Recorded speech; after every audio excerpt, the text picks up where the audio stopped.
एक दिन एक साधु ने एक चोर से कहा कि भाई साहब तुम चोरी करता है, चोरी करना तो पाप है, तुम्हें तो पता है। तो चोर ने कहा कि लंबा लंबा प्रवचन मत दीजिए, बोलना क्या चाहते हैं जल्दी बताइए। तो साधु ने कहा कि आप चोरी करते करो, कोई दिक्कत नहीं है, लेकिन मुझे एक चीज़ तुम दे सकते हो। बोला क्या? बोला झूठ मत बोलना। तो चोर ने कहा कि ठीक है, झूठ नहीं बोलेंगे, इसमें क्या दिक्कत है, चोरी हम करेंगे, प्रण कर लो। तो प्रण कर लिया चोर कि हम झूठ आज के बाद नहीं बोलेंगे। तो एक दिन क्या हुआ कि किसी राजा के घर में संदूक में सोना पड़ा हुआ था। तो चोर को पता चला कि उसके घर में संदूक में सोना पड़ा हुआ है, जाके चोरी करना चाहिए। तो वो चोरी करने के उद्देश्य से जैसे ही राजा के राज दरबार में प्रवेश करता है तो वहाँ द्वारपाल ने कहा, अरे किधर जाता है, कौन है तुम? तो बोला कि हम चोर हैं, चोरी करने जाते हैं। तो द्वारपाल बड़ा सहम गया, भाई कैसा आदमी बोलता है चोर है, चोरी करने जाते हैं। तो द्वारपाल ने कहा कि जाओ, मजाक कर, हम ही से मजाक करने के लिए मिले थे, जाओ यहाँ से। अंदर गया, इसको चोर को बड़ा मन में खुशी हुआ, वाह आज तक झूठ बोल के जाते थे तो बहुत जांच पड़ताल होता था, सत्य जैसे बोले आराम से जाने दे दिया गया।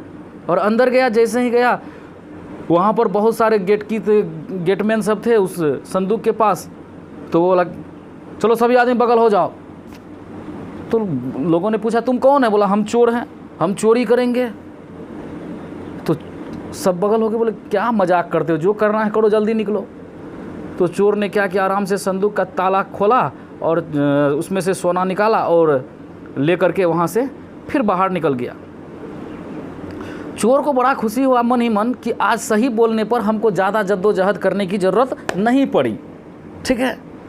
तो नेक्स्ट दिन फिर क्या हुआ कि जब राजा साहब को पता चला कि हमारे संदूक में से सोना चोरी हो गया है, तो उन्होंने पता करना शुरू किया कि कौन कौन आया था कल, बताइए।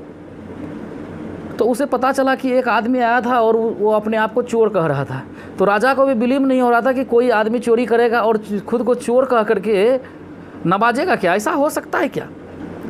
लेकिन फिर भी राजा विश्वास करके उस आदमी को बुलाया और पूछा कि भाई साहब तुमने चोरी किया था?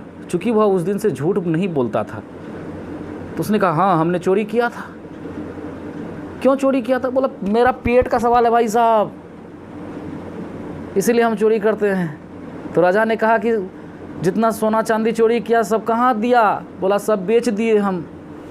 बोला बेच दिए, वापस करो।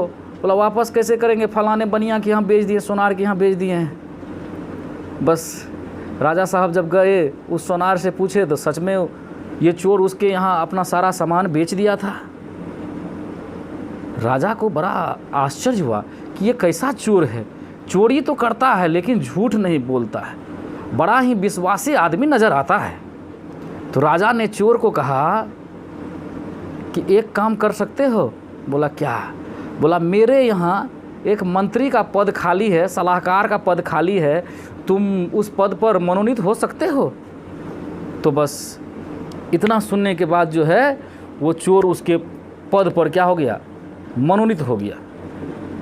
उस मंत्री का पद वो ग्रहण कर लिया। ग्रहण करने के बाद देखिए उसका जीवन सुखमय हो गया। इसीलिए कहते हैं ना सत्य में बड़ा पावर होता है, हमेशा सत्य बोलने का प्रयास करना चाहिए। एक सही बोला है ना, उन्होंने एक पाप का कार्य किया लेकिन सत्य बोला तो देखिए कि उसका जीवन धन्य धन्य हो गया। तो इसीलिए जो है कहा भी जाता है कि सब पाप का बाप है झूठ और सब पाप की माँ है लोभ, है ना। झूठ को बोलने का प्रयास नहीं करना चाहिए।